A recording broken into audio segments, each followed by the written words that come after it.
चलिए दोस्तों, आप सभी का स्वागत है हमारे चैनल ecoation.edu पे। लास्ट वीडियो में हमने बात की थी कि procedure for allotment of shares कैसे होता है, लेकिन याद रखने में तो बहुत ज्यादा दिक्कत है। कैसे याद रखेंगे? तो एक स्टोरी सुनाता हूं। चलिए मान लेते हैं कि हमारे यहाँ पे क्या होने वाला है कि बच्चा है वैसा जिसकी शादी होने वाली है। आप कैंडिडेट हो, आपकी शादी होने वाली है। आपकी अगर शादी होने वाली है तो क्या होगा? सबसे पहले आपके घर में सब लोगों की एक कमेटी बनेगी। क्या बनेगी? कमेटी। मतलब आपके फैमिली रिश्तेदार तो बहुत लोग होंगे, लेकिन उसमें से जो नजदीकी रिश्तेदार है उनको उठा लेंगे, चाचा फूफा मामी मामा, इनको उठा लेंगे और उनकी क्या बन जाएगी? कमेटी। मतलब बोर्ड ऑफ डायरेक्टर्स में से कुछ डायरेक्टर्स को अगर बाजू में रख लेंगे तो उनको मिलाकर क्या बन जाती है? कमेटी बन जाती है। जो आपके घर के बहुत नजदीक के रिलेटिव्स होंगे वो लोग। अब ठीक है, अब इनको आ गया तो ये कमेटी कब बनाना पड़ेगा? कब बनाना पड़ेगा? चलो देखो, एक ही बच्चा है, हमने अप्लाई कर दिया कहां पे? मैरिज ब्यूरो में, या तो फिर अप्लाई कर दिया कि बता दिया लोगों को, हमने पब्लिक इशू कर दिया कि हमको क्या करना है? शादी करना है। बराबर है। जब शादी करने की बात हुई तो क्या हुआ? हमने नॉर्मल सी चीज है भाई साहब कि आना है तो कुछ एप्लीकेशंस आएंगे ना, हमारा बच्चा बहुत अच्छा है भाई साहब, बहुत अच्छा है, बहुत से बहुत ज्यादा अच्छा है, तो ओवर सब्सक्राइब भी हो सकता है। तो क्या हो सकता है? Over subscribe. ओवर सब्सक्राइब कैसे होगा?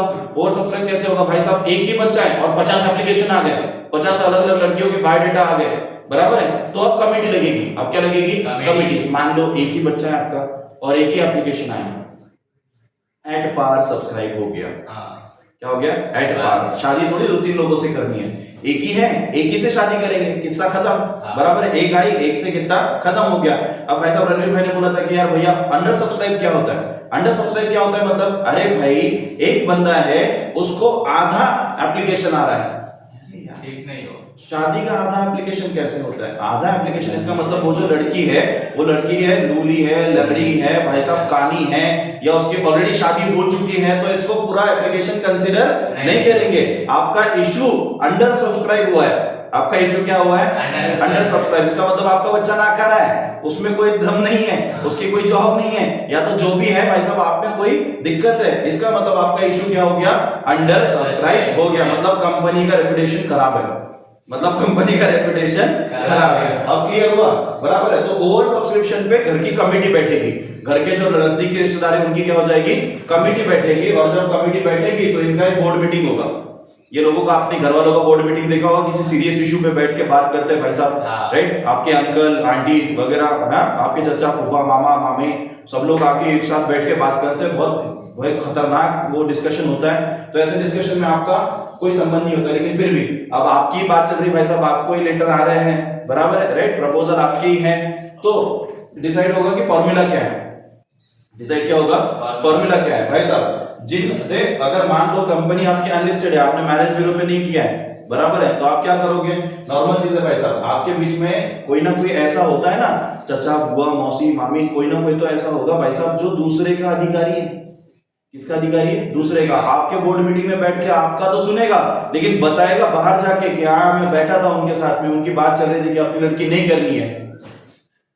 बराबर है। ये बंदा अपना नहीं है, ये घर का भेदी है, ये घर से बाहर जाके इंफॉर्मेशन सेल कर रहा है। तो ये कौन है? सेबी का आदमी। अगर अनलिस्टेड कंपनी है तो कौन आएगा? सेबी का आदमी आपके बीच में होगा ही होगा, आपको ये अनुभव भी होगा। और लिस्टेड अगर है तो स्टॉक एक्सचेंज में जाएगी सीधा इंफॉर्मेशन। किस में जाएगी? स्टॉक एक्सचेंज में। अब यहाँ पे फॉर्मूला डिसाइड होने के बाद उस पे साइन होता है। फॉर्मूला डिसाइड होगा कि भाई साहब इसमें से कौन सी लड़की पसंद करनी है, इन सब चीजें की अगर बात होगी तो फॉर्मूला डिसाइड होगा। बराबर है कि भाई हमारा बच्चा डॉक्टर है तो डॉक्टर को ढूंढेंगे, सीए है तो सीए ढूंढेंगे। ये फॉर्मूला डिसाइड हो गया। बराबर है। ये फॉर्मूला डिसाइड होने के बाद इस पे साइन होता है। साइन होता है किसका? चेयरमैन का साइन होता है, सेक्रेटरी का साइन होता है। तो घर में चेयरमैन कौन है? मम्मी। बराबर है, राइट? और सेक्रेटरी कौन है? पापा। आप बोलोगे नहीं नहीं उल्टा है भैया, हमारे यहाँ पे क्या होता है? हमारे यहाँ पे ना चेयरमैन ना मम्मी नहीं होती, पापा होता है। मैं बोलूंगा अरे यार ये दिखावे की दुनिया है। ये क्या है? दिखावे की दुनिया है। ऐसा कुछ नहीं होता। घर में चेयरमैन हमेशा मम्मी होती है और पापा कौन होते हैं? सेक्रेटरी। बराबर है, ठीक है। अब सेक्रेटरी और चेयरमैन की बात हो चुकी है तो हमारे पास आएगा बोर्ड रेजोल्यूशन। बराबर है। अब आखिरी में फाइनली डिसाइड हो जाएगा भाई साहब की अलॉटमेंट किसको करना है, किस लड़की को पसंद किया है, ये फिक्स हो जाएगा तो बोर्ड रेजोल्यूशन पास हो जाएगा। यहाँ पे रेजोल्यूशन पास हो गया अलॉटमेंट का। आपको किसे देना है? आपको देना है। मतलब आप तो लड़के हो ना, अगर लड़का है, लड़के को लड़की का प्रपोजल आ रहा है तो लड़के को देंगे क्या? नहीं, ऐसा ही हो रहा है। लेकिन आजकल लड़के को दे देते हैं भाई साहब, लड़की उसकी हो जाती है, लड़की का वो हो जाता है, कुछ ना कुछ तो हो ही जाएगा, राइट? आगे लेटर ऑफ अलॉटमेंट, जिसको भाई साहब जिसकी बच्ची अपन ने पसंद की है उसको क्या मिलेगा? Letter of allotment. जो लड़की सेलेक्ट हुई उसको क्या मिलेगा?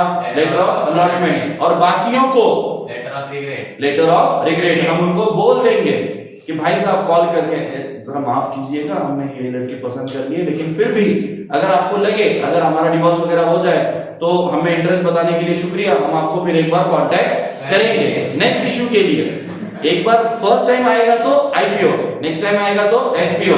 आपको आईपीओ तो नहीं लगा, आप एफपीओ के लिए अप्लाई कर सकते हो। आफ्टर डिवोर्स क्या कर सकते हो, अप्लाई कर सकते हो। ठीक है, हम आपको कांटेक्ट कर देंगे। अब अगर इलेक्ट्रॉनिक फॉर्म में है तो व्हाट्सएप ग्रुप पे क्या कर देंगे, मैसेज कर देंगे। वो काम है सीडीएसएल एनएसडीएल का, बराबर है। वो लेटर ऑफ रिग्रेट भी भेज देते हैं, लेटर ऑफ अलॉटमेंट भी भेज देते हैं।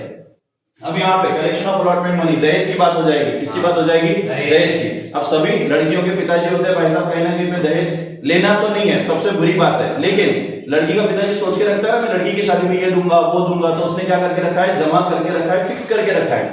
अगर आपका नाम फिक्स हो जाता है तो आपके अकाउंट में ट्रांसफर हो जाएगा। अगर आपका नाम फिक्स नहीं होता, जिनको लेटर ऑफ रिग्रेट मिले वो दूसरा कोई ढूंढेंगे और उस अकाउंट में पैसा ट्रांसफर करने का सोचेंगे। तो application supported by block amount ASBA, right, okay. Next हमारे पास आ गया भाई साहब arrangement related to letter of renunciation. मान लो भाई साहब लड़की है, लड़की कह रही है कि आप बहुत अच्छे हो। जब भी कोई लड़की आपको कह दे कि आप बहुत अच्छे हो लेकिन आपको मुझसे अच्छी मिल जाएगी, शादी से पहले लड़की ने आपको बता दिया कि भाई साहब उसका चक्कर है या बाकी कोई लेना देना है, राइट, बराबर है, तो उसने आपको क्लियर कर दिया, राइट। इस समय पे क्या हो जाएगा, इस समय पे क्या हो जाएगा, लेटर ऑफ रिनंसिएशन आएगा। वो लड़की खुद का राइट, उसको अलॉटमेंट मिला तो है लेकिन वो खुद का राइट क्या कर रही है, रिनाउंस कर रही है, मतलब दूसरे को दे रही है कि गिव अवे कर रही है, मेरी फ्रेंड है, ये मेरी बहन है, इससे शादी कर लो, ये बहुत अच्छी है। जब उसको खुद को नहीं करनी होती तब वो लेटर ऑफ रिनंसिएशन दे देती है, गिव अवे कर देती है, बराबर है, ओके। अब तीसरी चीज मैं अगर यहाँ पे बात करूं arrangement related to splitting of shares. जैसे ही लड़की की शादी फिक्स हो जाए, लड़की शादी से पहले आपको बात कर लेगी कि नहीं नहीं मैं फैमिली के साथ नहीं रह सकती, क्या तुम मेरे साथ पूना चलोगे, हम वहां घर बसाएंगे। आपके फैमिली के रजिस्टर से आपका नाम हटा दिया जाएगा और आपका नाम स्प्लिटिंग रजिस्टर में लिखा जाएगा। कहाँ लिखा जाएगा, स्प्लिटिंग रजिस्टर में। मतलब हिस्सेदारी में उसकी भी हिस्सेदारी आ गई, आपके प्रॉपर्टी में भी उसकी हिस्सेदारी आ गई। जैसे शादी हो जाएगी आपकी प्रॉपर्टी किसकी हो जाएगी, उसकी हो जाएगी आधी, आधे का अधिकार है ना, बराबर है। आपकी प्रॉपर्टी किसकी हो जाएगी, उनकी हो जाएगी। तो उनकी शादी में मतलब आपकी शादी में आपका प्रॉपर्टी किसका हो जाता है, उनका हो जाता है आधा। तो इसको क्या बोलेंगे, स्प्लिटिंग। आपने कुछ नहीं किया लेकिन फिर भी यहाँ पे स्प्लिटिंग हो गया, बराबर है, राइट। आपने एप्लीकेशन कर दिया रजिस्ट्री का, आपने क्या बोल दिया कि वैसा हमारी शादी होने वाली है। जैसे शादी का एप्लीकेशन आपने लिख दिया वैसे ही आपकी प्रॉपर्टी क्या हो गई, आधी हो गई, बराबर है। आगे रिटर्न ऑफ अलॉटमेंट। अब मैरिज सर्टिफिकेट लेने के लिए हम किसके पास जाएंगे, रजिस्टर ऑफ मैरिज के पास जाएंगे।